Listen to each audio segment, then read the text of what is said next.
Então, boa noite a todos, muito obrigado pela participação de todos. Vamos estudar juntos, porque a questão de aprendizado, ela passa pela seguinte situação. O importante não é o que nós aprendemos, e sim o que nós conseguimos colocar em prática. Então, o aprendizado, ele só se concretiza em nossa vida quando ele se torna um comportamento, uma atitude que a gente consegue alterar. Então, é importante nós sempre buscarmos colocar o que aprendemos no nosso dia a dia, na nossa forma de agir com as outras pessoas. Hoje nós vamos conversar um pouquinho sobre a lei de igualdade.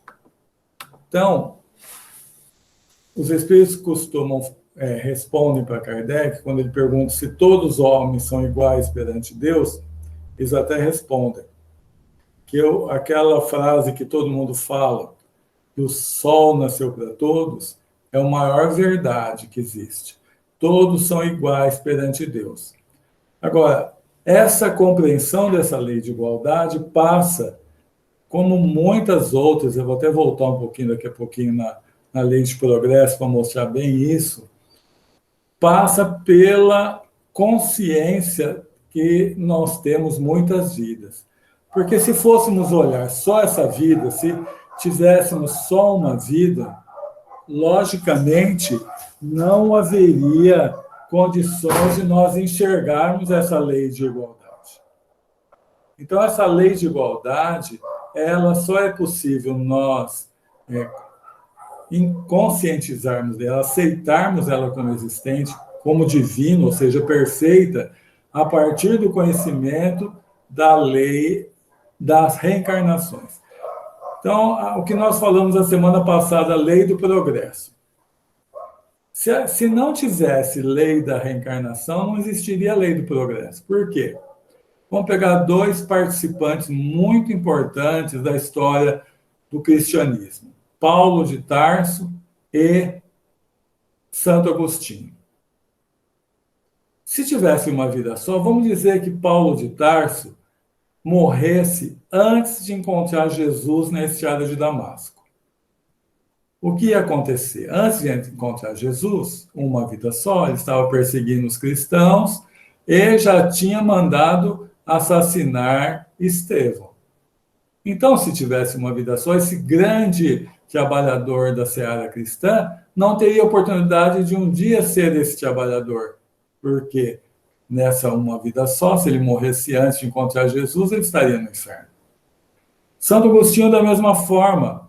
Santo Agostinho vivia a vida só nos prazeres, até que a mãe o convenceu a ser quem ele foi. Mas se ele tivesse morrido antes da mãe o convencer, o movimento cristão do mundo perderia uma das suas melhores almas no sentido de entender verdadeiramente o cristianismo. Então, da mesma forma é com a lei de igualdade. Se nós formos pensar numa vida só, é difícil ver iguais, porque a sorte das crianças que nascem são muito diferentes uma da outra. Umas têm tantas facilidades, outras facilidades nenhuma para viver. Outra condição, uma criança morre com 8 anos. Se tivesse uma vida só, com 8 anos, não teve nem tempo de fazer uma aula, só podia ir para o céu. Uma pessoa que vive 90 anos, olha a dificuldade que ela tem para ir para si mesmo céu, 90 anos se esquivando de todas as cascas de banana da vida. Então, por que essa sorte tão diferente? Então, por que há uma igualdade? Porque todos nós somos criados iguais. Espíritos simples e ignorantes. E todos nós tendemos ao mesmo fim. Não tem jeito da gente escapar desse destino grandioso nosso, que é um dia sermos espíritos puros. Então, há essa igualdade. Não há privilégio para ninguém. Ninguém teve nenhum privilégio na criação e nem no próprio progresso que ele teve. Deus ajuda a todos. Deus abençoa a todos. E a bênção de Deus, se for pensar mesmo, ela chega até mais para os mais inferiores, Porque os espíritos mais superiores também recebem a bênção de Deus, mas eles duplicam, triplicam, centuplicam aquele que eles vão recebendo no fazer o bem para os outros. Então, mas Deus não deixa de assistir a todos os seus filhos. Todos vão sendo assistidos naquilo que precisam, naquilo que é melhor para ele progredir, naquilo que é o espírito dele, é o melhor para o espírito dele. Aí está a lei de igualdade. Então, existem anjos? Existem. Os anjos são os espíritos puros, mas eles foram criados puros? Lógico que não. Eles começaram essa trajetória como todos nós, como espíritos simples e ignorantes, com potencial de chegarmos a ser um dia espírito puro. Mas tiveram que fazer a trajetória de acordo, foram mais rápido ou menos rápido, de acordo com o seu livre-arbítrio. Então, todos são iguais perante Deus. Os homens têm aptidões diferentes, porque foram criados em tempos diferentes e em razão do seu livre-arbítrio. Então, isso é muito importante nós percebermos também. Há espíritos mais evoluídos que outros aqui na Terra, e bastante. Há bastante diferença de evolução.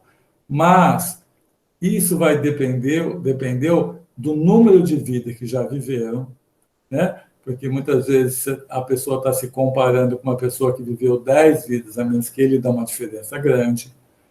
Mas depende também do livre-arbítrio, ou seja, ele pode ter chegado antes naquela condição pelo próprio esforço dele, por sempre ter buscado o caminho do bem.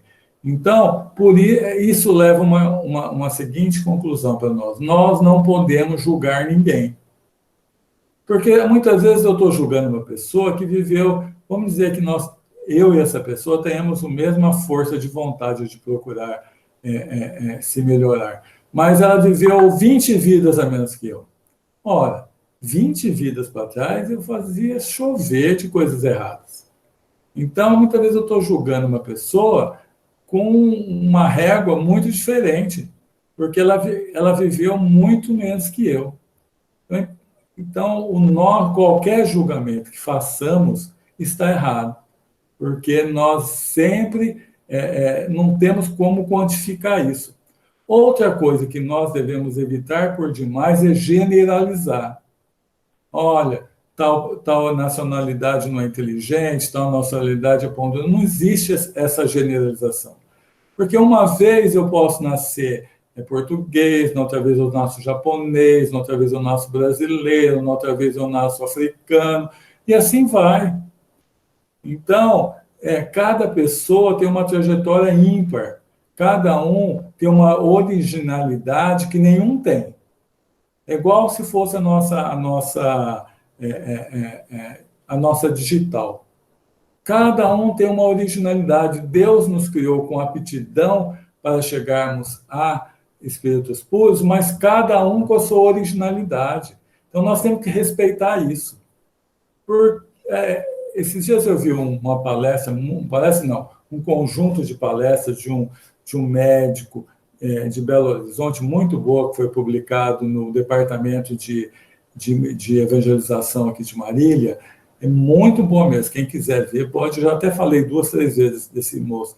Ele fala o seguinte, que, já falei isso aqui também, que muitas vezes, no querer tirar o defeito de uma criança, nós matamos o dom dela. Por quê? Porque ela está descompassada só. Então, muitas pessoas têm uma vontade muito grande, mas está descompassada, ele estoura aquela vontade. Então, o que tem que fazer? Educá-lo, para que ele consiga usar todo aquele potencial dele para fazer o bem. Então, nós temos aptidões diferentes justamente porque ele vai falar, Deus permite a convivência de homens com aptidões diferentes para que cada um possa contribuir para seus desígnios. Os mais atrasados sendo ajudados pelos mais adiantados. Então, Deus age nas criaturas pelas criaturas. Por que ele faz isso? Pela infinita sabedoria. Ele pode agir diretamente? Lógico que pode. O poder, ele é todo poderoso. Mas agindo nas criaturas pelas criaturas, ele está ajudando no mínimo 2. E a mais ajudada não é quem recebeu ajuda. A mais ajudada é quem ajudou. Então, quem ajuda sempre ganha bem mais do que o ajudado. Em todas as situações é assim que funciona. Então, Deus, ao intuir uma pessoa a ajudar alguém, se essa pessoa não ajudar e aquela que precisa e aquela outra precisa de ajuda, ele vai intuir uma segunda, ou uma terceira, ou uma quarta, até que alguém ajude, porque ele não vai deixar um filho dele desamparado. Então, em todos os mundos, por exemplo, nesse nosso mundo, o governador é Jesus desde sua formação. Então, aqui na Terra, Jesus responde por Deus aqui na Terra, cuidando de tudo aqui. E aí Jesus tem muitos e muitos e muitos enviados para cuidar de cada área, cada país, em cada lugar. E assim, cada um vai cuidando de outro. Então, as nossas aptidões, elas têm uma finalidade. É de levar o bem para quem precisa delas. Por isso, aquele que consegue trabalhar profissionalmente no que ele tem aptidão vai ser muito mais feliz do que aquele que não consegue fazer isso por uma série de circunstâncias. Então, nós temos que procurar ver, pensar, refletir por que nós nascemos. É uma coisa que nós temos que pensar. Qual o objetivo de nossa vida? Qual o sentido dela? Porque todos nós tínhamos um planejamento parecido no tocante a ter que estudar, ter que trabalhar, formar família, cuidar disso, de outro. Isso é o padrão para todos. Eu até brinco que quando nós estamos planejando isso para reencarnar, a gente pode usar até o copia e cola, porque é tudo igual.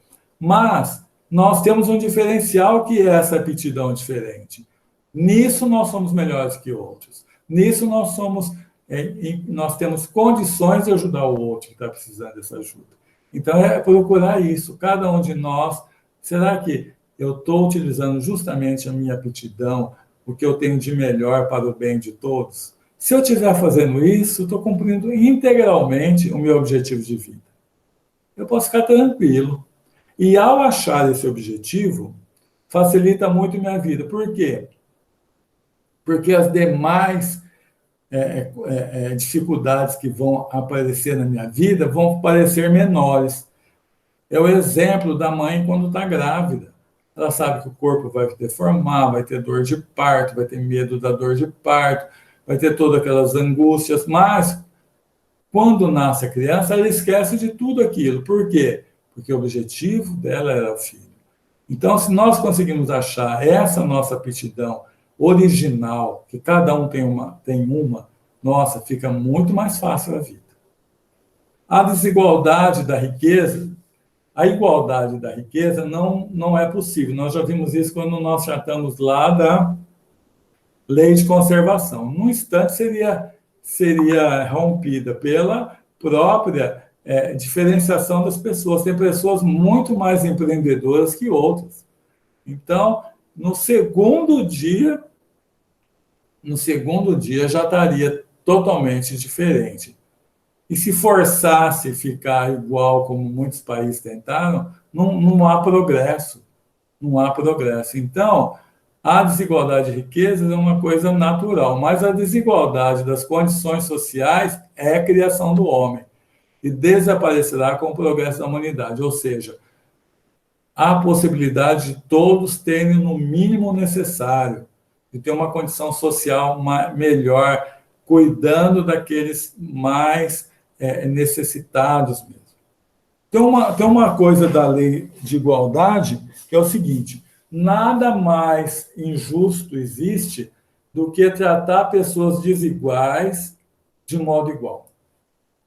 Então, as pessoas têm que ser tratadas de acordo com o potencial dela, de acordo com o que ela pode dar, porque, por exemplo, um fazendeiro, ele vai comprar uma vaca girolândia, uma vaca holandesa, ele paga, não sei nem quanto vale uma vaca dessa, vamos dizer que ele pagou 10 mil reais. Ele sabe a quantidade de litros que ela pode dar de leite. Mas quando ele compra uma vaca pé duro, ou seja, que não tem a raça, e pagou 2 mil reais nela, ou até 1.000, ele sabe também a quantidade de leite que ele vai dar. Ele não vai exigir que dá igual a primeira. Então, nós temos que pensar nisso, não exigir de outras pessoas mais do que ela pode dar. Muitas vezes ela está dando o que ela pode. Então, nós temos que aceitar isso. E, com isso, garantir essa parte social, que todos tenham pelo menos o mínimo, e trabalhar para que isso ocorra. Os que abusam da sua superioridade e sua posição social poderão, numa outra existência, sofrer tudo o que fizeram sofrer. Então, uma pessoa que vem como rei numa vida e tem todas as condições, ele não ajuda ninguém, faz sofrer as pessoas baseado na sua vaidade, no seu orgulho, ele, na outra vida, pode vir em condição de muita pobreza. Isso é um castigo? Não é. Porque Deus não castiga. É a melhor forma de nós aprendermos a como tratar o outro. Então, nós temos que sempre ter essa visão. Se eu tenho muita raiva de algum tipo de nacionalidade, de algum tipo de raça, a chance de eu nascer naquela raça é muito grande na próxima vida. Não como castigo, vou repetir, mas como uma ajuda para que eu consiga ver a todos como irmãos. O Haroldo Dutra conta que, numa lição que ele viu, psicografada pelo Chico, que havia uma pessoa que nasceu numa fazenda na divisa de São Paulo com Minas. Ela nasceu na fazenda de São Paulo e a pessoa nasceu na fazenda de Minas. Pessoa não.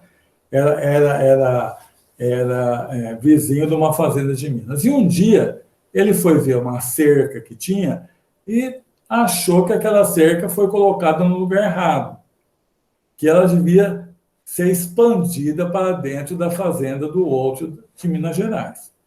E ele simplesmente achou que era aquilo e mandou mudar a fazenda. Aí veio um rapaz do outro lado da fazenda e falou: o que você fez? Onde você... E começaram uma briga, e um tirou a vida do outro. O que aconteceu? Na próxima vida, aquele que era da fazenda de São Paulo nasceu filho daquela fazenda de Minas. E o de Minas nasceu de São Paulo. Aí um dia esse de Minas achou que aquela cerca que ele mesmo mudou na última vida estava errada e foi lá e mudou para o outro lado. O outro de cá lembrou daquela história, foi, um acabou matando o outro. Aí chegaram no plano espiritual. Aquele de Minas ia voltar para a família de São Paulo, mas o espírito protetor ele falou: pelo amor de Deus, você nem chegue perto de cerca. Você não correu o risco de voltar antes. Então, essas situações que parecem engraçadas, não sei se nem é verdade, ou foi para gerar uma teoria, é isso que acontece. Nós somos atraídos pelo amor e pelo ódio. Se nós gostamos de alguém, de uma situação, nós vamos voltar naquele alguém. Mas se nós odiamos, nós vamos voltar no meio daquele que odiamos. Que é a melhor forma de nós aprendermos a amar a todos. A igualdade das riquezas não é possível em face da diversidade das faculdades e dos caracteres. É o que eu falei. Olha, se fosse igualdade das riquezas, todo mundo recebesse o mesmo dinheiro que todo mundo tivesse, mas no dia seguinte tem pessoas menos ativas nas coisas, ela ia precisar do serviço de outro, só que aquele outro ia cobrar. Aí essa igualdade não duraria nem um dia. Então, não é possível. E tem mais um outro detalhe ainda. É necessário que o dinheiro seja acumulado em algumas pessoas para as grandes obras. Então, existem obras que é necessário que o dinheiro esteja acumulado. Hoje, o próprio Estado faz isso, né? Arrecadando impostos para que junte uma poupança para gerar investimentos, porque precisa dessa riqueza chegar na mão de alguns para gerar esse progresso. Mas muitos não conseguem gerar, e ele fica responsável por esse empréstimo, porque tudo que nós temos nessa vida no tocante às coisas materiais, nós somos usufrutuários só. Nós vamos ter que devolver para Deus, porque ninguém consegue levar coisa material nenhuma para o lado espiritual. Então, nós vamos ter que prestar conta. E é importante falar também que nós não podemos ser perdulários. Ser generoso é muito diferente de ser perdulário. O perdulário, ou seja, que joga o dinheiro fora, geralmente ele o faz para satisfazer os seus prazeres, não é para ajudar as outras pessoas. Porque se ele estivesse ajudando, não era perdulário. Mas ele faz para satisfação dos seus prazeres. E este é mais responsável ainda do que aquele egoísta que segura tudo. Então, é muito importante a gente pensar nisso. A sociedade também é responsável pelas privações e miséria das pessoas, pela má educação que lhes dá. Então, ele fala o seguinte, ó, tem algumas pessoas que se privam pela sua própria ignorância, assim, de não querer se movimentar de forma nenhuma. Mas a grande parte, a sociedade também é responsável por não dar a educação necessária para que a pessoa cresça, para que a pessoa possa ter condições de arrumar um trabalho digno. Então, é uma sociedade já mais avançada no tocante, não só a parte intelectual, porque essa é fácil, mas no tocante principalmente a parte moral, ela vai cuidar para que não haja crianças carentes, para que todas as crianças estejam na escola aprendendo, para que os pais possam ser ajudados, aqueles que possam estar com situações de vícios, com situações de problemas assim difíceis. Então, uma sociedade, ela é responsável por todos os seus membros. Os membros da sociedade também são responsáveis por ela por inteira. Eu sempre tenho que pensar assim, o que eu estou fazendo para que o meu país seja melhor? Estou fazendo para que o meu estado e o meu município seja melhor? O que eu estou contribuindo para não, pelo menos para não atrapalhar, para não prejudicar? Porque eu também sou responsável por tudo. Da mesma forma que a sociedade é responsável por cada um dos seus membros, cada um dos seus membros também é responsável pela sociedade. É aquilo que nós vamos aprendendo lá naquela figura de Jesus, quando ele fala assim, de quem é essa moeda que eles vieram perguntar para Jesus se era justo ou não pagar imposto, né? Jesus pegou e falou assim, mostre uma moeda. De quem que é a cara essa moeda? De César. Então, dá a César o que é de César e a Deus o que é de Deus. Ou seja, nós temos uma responsabilidade social perante todos os outros. E se nós cumprirmos a nossa responsabilidade, nós estamos fazendo a nossa parte. Muitas vezes é uma parte pequena, mas é importante. De nós garantirmos, por exemplo, de não deixar a nossa rua bagunçada, coisas simples, de pôr o lixo no lixo, né? De cuidar para que não haja um junte mato na frente da nossa casa, porque atrapalha toda uma rua. São coisas simples, mas que podem afetar outras pessoas. Então, toda vez que o meu comportamento afeta o do outro, eu tenho sempre que pensar se eu estou fazendo melhor, se eu estou procurando ajudar aquele outro, mesmo que na maioria das vezes que eu não vou conhecer, a ficar bem. Deus concede a riqueza a uns e a pobreza a outros para provar cada um de maneira diferente. Ou seja, nós, em algumas vidas, nós vamos nascer com mais condições financeiras, em outras vidas com bem menos. Nós temos que aprender de todas as formas a vivência. Como eu já falei na lei de conservação daquela condessa de França, que está lá no livro O Céu e o Inferno, que ela só aceitou uma vida de muita riqueza, não, ela só aceitou não, para que ela aceitasse uma vida de muita riqueza, ela pediu antes 2 vidas de extrema pobreza, para ela ir já totalmente vacinada contra o orgulho, contra o egoísmo, contra a vaidade. Então, são provas que nós temos que passar. Quais são as mais difíceis? Os Espíritos falam que as 2 são difíceis, porque a pobreza, e muitas vezes, ela gera a revolta. Né? A pessoa nasce sem nada, ela vê outros com muito, ela vai ficar revoltada. E a riqueza, ela tem as provas muito difíceis também do poder, dos prazeres que ela pode conseguir com aquela riqueza. Então, a soberba, o orgulho. Logicamente, a riqueza é uma prova mais difícil. É muito mais fácil nós vermos uma pessoa rica com dificuldade para passar pela prova do que uma pessoa muito pobre. Por isso que Jesus colocou aquela situação, né, que é mais fácil um rico entrar no reino dos céus do que passar um camelo pelo vão da agulha. Não que um rico esteja condenado, não, senão Deus seria muito injusto, mas a prova é mais difícil. Mas todos nós temos que passar por ela. Agora, não adianta a gente invejar quem tem, porque a gente não sabe a dor de cabeça que é.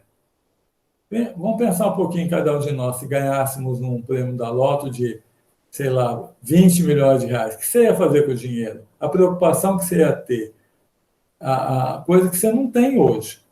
Então, você podia fazer mais coisas que você faz hoje, pode, mas o nível de preocupação que você ia ter com esse recurso é muito maior. É bom nós refletirmos de vez em quando sobre isso, que o importante é nós estarmos contentes com o que nós temos, não importa o quanto. Então, com o que eu tenho, eu vivo, com o que eu tenho, eu consigo ser feliz, com o que eu tenho, eu consigo me sentir bem, ótimo. Essa é a verdadeira riqueza. O rico mesmo é aquele que está contente com o que tem, procura progredir, melhorar, mas sem que isso passe a ser um fator de angústia, e sim um fator de felicidade de estar progredindo e estar se esforçando para isso. A igualdade entre o homem e a mulher é de direitos e de deveres guardadas condições, particularidades de gênero. Isso está sendo resolvido agora. Você vê como nós evoluímos? A mulher, ela foi depreciada nos seus direitos durante todos esses séculos para trás. Teve um papa que mandou fazer um estudo se a mulher ela tinha cérebro ou não. Eram umas coisas assim, tinha alma ou não, cérebro não tinha alma ou não. Eram umas coisas totalmente preconceituosas. É um machismo que não podia existir mais. Mas as mulheres têm que tomar cuidado com isso também. Porque Hamed escreve no livro Prazeres da Alma que muitas vezes as mulheres inconscientemente reforçam o machismo nos filhos, mandando só serviço para as filhas e o menino fica sem fazer nada para ajudar. O menino não colabora em nada. Então, cresce na cabeça dos filhos com que o machismo está certo, que eles são mais importantes, que eles têm que ter mais regalias.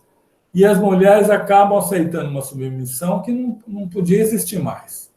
Então, na criação dos filhos, nós temos que ter esse cuidado. Desde pequeno, exigir a cooperação de ambos. Não cuidar só da cooperação das meninas, não, de ambos. E mostrar que ambos são muito importantes na vida. Que essa questão de sexo, principalmente nós que somos espíritas, nós sabemos que uma vida você pode vir homem, na outra mulher você é o mesmo espírito. Então já passou da hora disso já estar consertado. Mas isso tem que começar de onde? Por incrível que possa parecer, das próprias mulheres. Não aceitando o machismo, não aceitando essa possível desigualdade. Mas não é uma questão de entrar num grupo de defensores, não. É no como ela se relaciona com os filhos, educando, como que ela se autorrespeita, como que ela se valoriza. Tudo isso é importante. É tirar de uma vez por todas que possa haver qualquer tipo de desigualdade. Na verdade, se fôssemos pensar, até que há, mas há no sentido das mulheres estão bem mais preparadas para viver hoje do que o homem. Por quê? Porque durante toda essa época em que elas foram tratadas com menos relevância, elas acabaram imprimindo um maior desenvolvimento na parte mais difícil, que é a parte do sentimento, da moral, que é a parte mais difícil de adquirir. E também na parte da espiritualidade. Vocês podem ver qualquer reunião mediúnica. Quantos médiuns tem numa reunião mediúnica? Quantos são mulheres e quantos homens? É só contar. Geralmente, se tiver 10 na reunião mediúnica, 8 são mulheres, dando comunicação, e 2 homens. Os homens geralmente estão dirigindo. Por que estão dirigindo? Por já não terem essa faculdade ostensiva, por já não terem se preparado em outras vidas para isso. As mulheres já foram adquirindo com o seu afeto maior, principalmente por causa da maternidade, que ajuda por demais, né? Mas elas foram adquirindo esse potencial de compaixão, esse potencial de sentimentos, que hoje está começando a configurar como uma coisa boa. Hoje, como não se valoriza só a inteligência intelectual, que se media pelo QI, hoje tem a inteligência emocional, comportamental, um monte de outras inteligências, as mulheres, em qualquer tipo de concurso hoje, estão passando em número maior que o de homens. Isso é tão claro. Por quê? Porque, ao darem as mesmas condições de estudo, elas se sobrepuseram, porque a parte emocional delas é melhor. Então, tem que ter essa conscientização. Não é só do homem também, principalmente, mas a mulher começar a garantir o autorrespeito, né? E isso se começa na educação dos filhos. Na educação dos filhos, tratando-os totalmente de forma igual, com a mesma exigência de limites, a mesma deixar se frustrar do mesmo jeito e exigindo a cooperação da mesma forma. Por sua particularidade física, a mulher se destina a determinadas funções mais suaves, mas de grande valor. Ora, essas respostas foram dadas pelos espíritos em 1857, 163 anos atrás. Hoje, as mulheres, mesmo nessas questões, já se equipararam bastante com os homens. Difícil encontrar hoje uma mulher um pouco mais nova que ela trabalha mesmo, né? Só em casa. Porque muitas vezes isso não era tido como trabalho. É um trabalho bem mais difícil, porque ninguém dá valor, só reconhece quando falta. Mas eu, na minha visão agora, eu acho que o que a mulher não pode abdicar, de forma nenhuma, é a sua função espiritual no lar.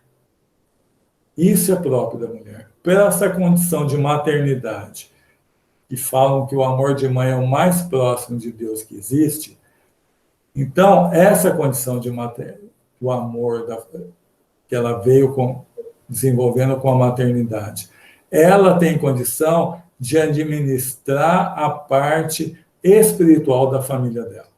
Então, uma mulher que está consciente de manter a harmonia espiritual dentro da casa, olha, geralmente essa família vai ficar harmonizada, porque ela vai garantir isso.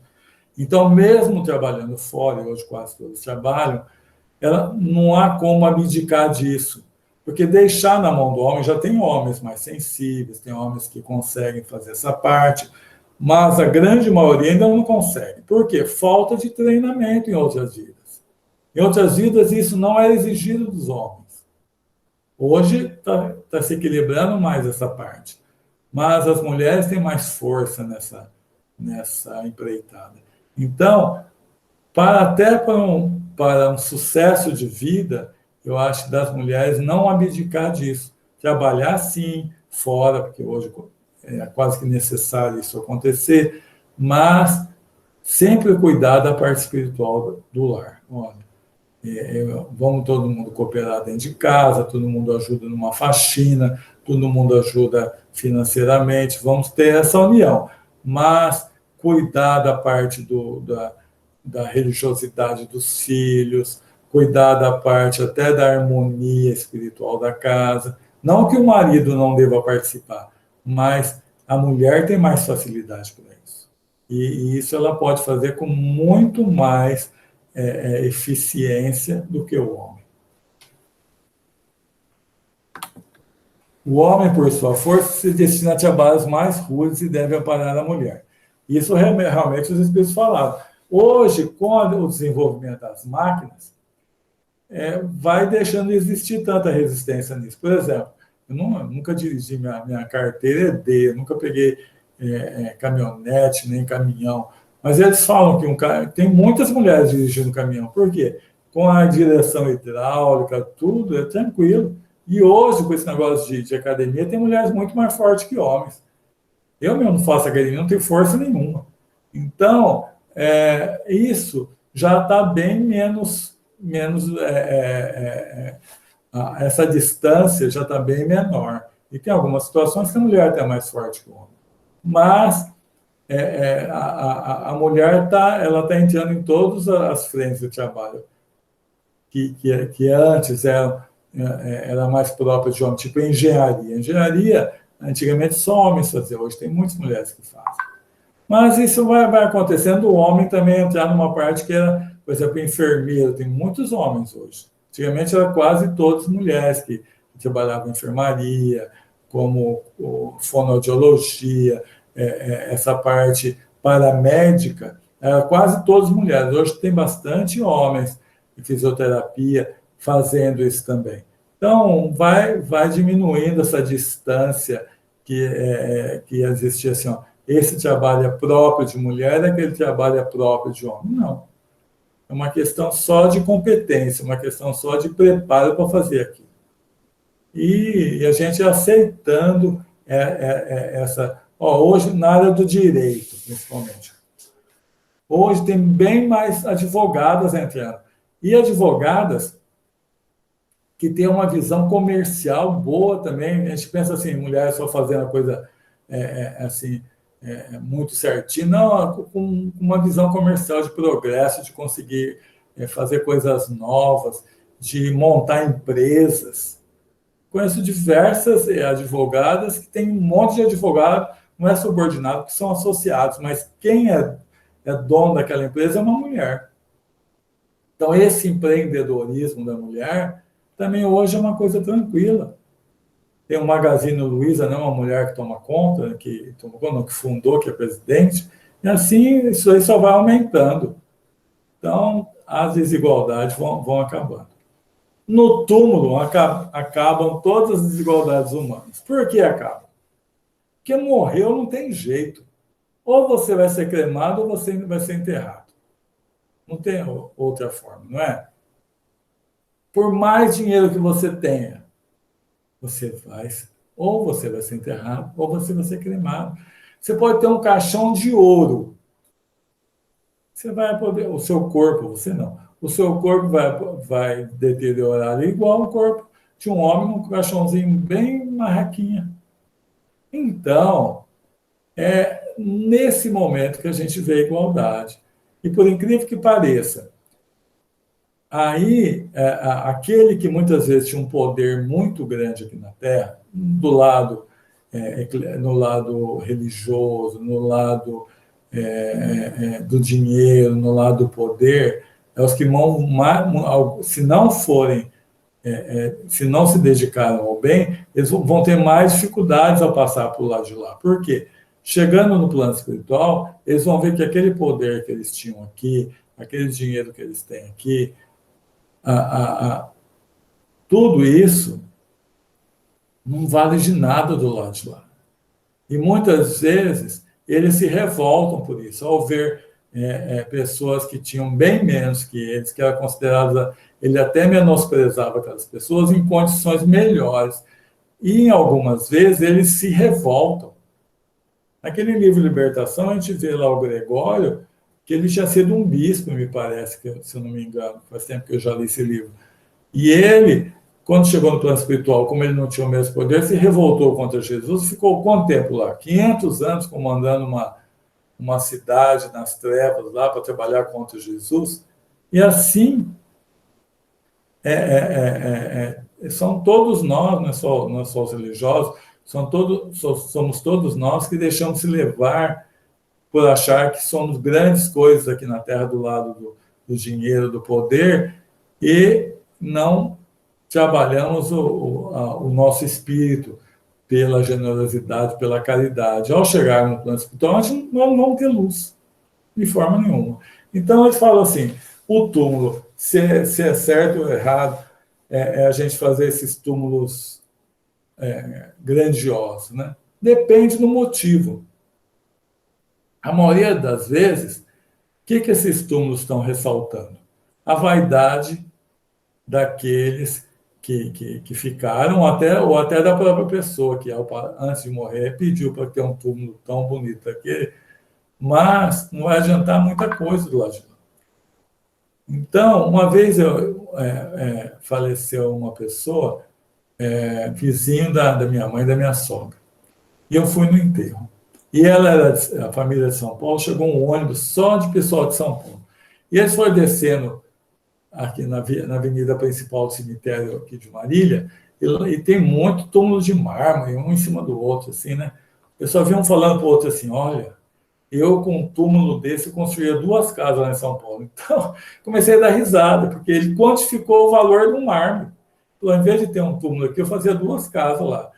Então, nós temos que pensar nisso. Agora, se foi uma pessoa que nós fizemos porque, olha, essa pessoa ajudou, eu vou fazer em homenagem a ela, mas não tem nada de vaidoso, não. É diferente. É diferente, mas na maioria das vezes não é. O túmulo muito exacerbado, assim, ele está levando à vaidade. Hoje está mudando isso bastante, né? Aqui em Marília também a gente vê isso agora. Aqueles são tudo iguaizinhos, um do lado do outro, você coloca só uma plaquinha ali. Nos Estados Unidos, a gente vê nos filmes, geralmente sempre assim, quase. Isso ajuda bastante para a gente não ficar impregnando de vaidade uma situação dessa. Algumas vezes, tem um relato do Humberto de Campos, no livro, que teve um inquisitor espanhol que, depois que ele morreu, ele recebia muitas preces, porque ele foi santificado. Só que ele sabia da condição que ele estava no plano espiritual, que era muito difícil. Mas cada prece que ele recebia pedindo favor, ao invés de fazer bem para ele, queimavam nele, porque ele sabia que a pessoa estava pedindo para ele como se ele fosse um santo, mas, na verdade, quando ele chegou no plano espiritual, ele reconheceu as besteiras que fez aqui na Terra, pela Inquisição.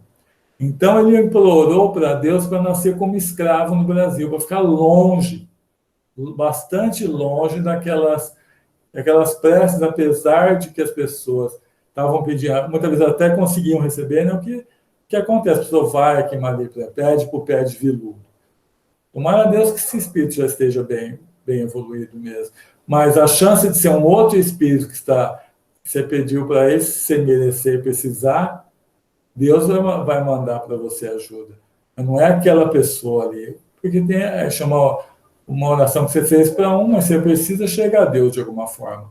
Mas aquele que está recebendo, ele se sente angustiado de ver que ele não merece aquela situação. Então, tudo isso é na questão de tudo. Bom, agora eu vou fechar aqui a minha tela e vou passar para vocês para perguntas. E se vocês puderem fazer no microfone, fica mais fácil. Oi, Edson, boa noite. Oi, Rodrigo, boa noite.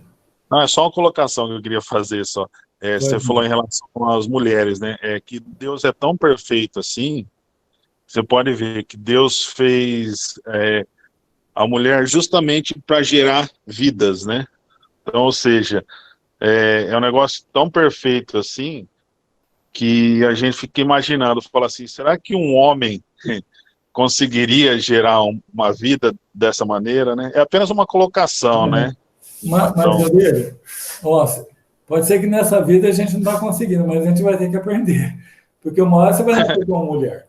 Então, nós já nascemos diversas vezes como mulheres. Quando nós analisamos as mulheres assim, mas nós já nascemos muitas vezes como mulheres também. E algumas vezes a gente pode, nessa vida, ter vindo como homem, a gente pode ter vindo mulher até na última. A gente tem que aprender dos dois lados, porque nós somos, sempre tem que buscar o caminho do meio. O caminho da polarização não leva a nada. E o caminho do meio nós vamos ter que ter o lado feminino e o lado masculino completados, né? Mas o que você falou nessa vida é verdade, que as mulheres, essa questão de poder gerar vida e principalmente exercer a maternidade, ter o instinto, não é só instinto, instinto dos animais também tem, mas é o amor materno.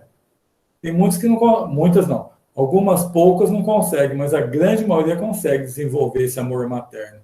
E isso ajuda. Eu acho uma grande dádiva de Deus, né? Uma coisa perfeita, né? Isso mesmo. Donizete, você quer falar? Pois não. Eu queria, dentro da minha área do direito, destacar que, quando você falou sobre as desigualdades, a própria lei hoje está procurando compensar as desigualdades. Isso. Com algumas leis. Então, ó, o Estatuto da Criança e do Adolescente compensa a fragilidade das crianças. O Estatuto da Mulher, né, a Lei Maria da Penha, compensa as dificuldades das mulheres. O Estatuto do Idoso. Então, são formas que a sociedade está encontrando para realmente equilibrar as desigualdades. Como você falou, justiça é tratar os desiguais com desigualdade. Isso. E eu vou ter uma imagem que eu acho muito interessante. Vou apresentar para vocês, só para fixar o conhecimento aí. Ó. Você já deve ter visto isso em algum lugar. Eu já vi mesmo. Então, os 3 caixotes iguais promoveu uma desigualdade, porque o pequenininho não conseguia assistir o jogo. Então, foi preciso uma compensação para que todos pudessem ver o jogo de maneira igual. Muito bom essa imagem mesmo. Muito forma bem didática, né? Isso é importante, eu acho, Edson, por exemplo, quando nós vamos educar os nossos filhos. A mãe fala assim, eu tratei todo mundo igual, eles saíram diferentes, esse saiu melhor, outro saiu pior. Às vezes educou de maneira errada, né? Porque você não pode... Você tem que ver a dificuldade de cada um para compensar as dificuldades. Esse médico lá, eu acho fantástico, ele está no site do Departamento de Evangelização da USE, ele fala até um pouco mais, ele fala que nós temos que ver o talento de cada um, porque muitas vezes eles estão descompensados. Então, vamos dizer, uma pessoa que tem um talento para falar, para vender, ele vai falar demais quando é criança. Então, você tem que dar um jeito dele entrar dentro de uma compensação sem matar esse potencial dele. Porque senão, ele fala assim, se você for bloquear demais, você mata o talento. Então, ele mostra que ele tem 4 filhos, assim, muito diferentes, que tinha um que não dava certo para ir para a escola, na escola não tinha jeito dele estudar. Ele falou, pronto. Mas ele ajudava todo mundo, até os irmãos abusavam muito dele. Vai pegar tal coisa, vai pegar tal coisa. Aí, ele, como nunca estudou, falou, não vai passar em concurso, não. Ele fez um concurso. Ele ficou pensando, mas será que ele vai passar? Nisso, a mulher dele e ele entrou no carro junto com o menino, a mulher dele foi fechar a porta e prensou o dedo. Esse moleque pulou do carro, foi lá dentro, pegou o negócio de fazer o curativo na mão, pegou o gelo, pôs. Aí disse que ele falou para o menino, tenho certeza que você passou, porque eu pensei nisso, Deus já mandou a resposta. E o menino passou como bombeiro. Então, ele falou, ele está na coisa mais feliz do mundo. Né? Ele não é um professor, não é engenheiro, mas naquilo que ele faz hoje, ele é feliz pra caramba, ele quer ajudar os outros. Então, ver, além de ver essa parte do defeito não, onde a gente tem que colocar para ajudar, assim, da dificuldade que ele tem, mas ver o lado do talento também. deixar desenvolver esse talento, né? Para que não se perca. Porque algumas vezes a gente mata o talento na hora do vestibular, por exemplo. Um filho que quer ser músico, né? Nós temos a Ana no centro, que os dois quiserem ser músicos. Geralmente o pai fala assim, Deus me livre, você vai fazer direito, que músico vai morrer de fome, não fala? E você mata um potencial de um filho.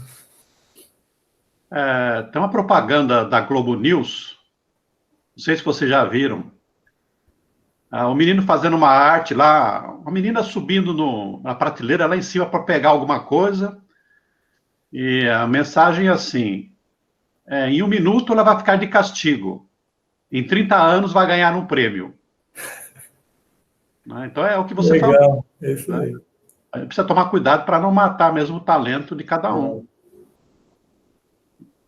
Eu só ia fazer uma colocação. Pois não, Eleusa.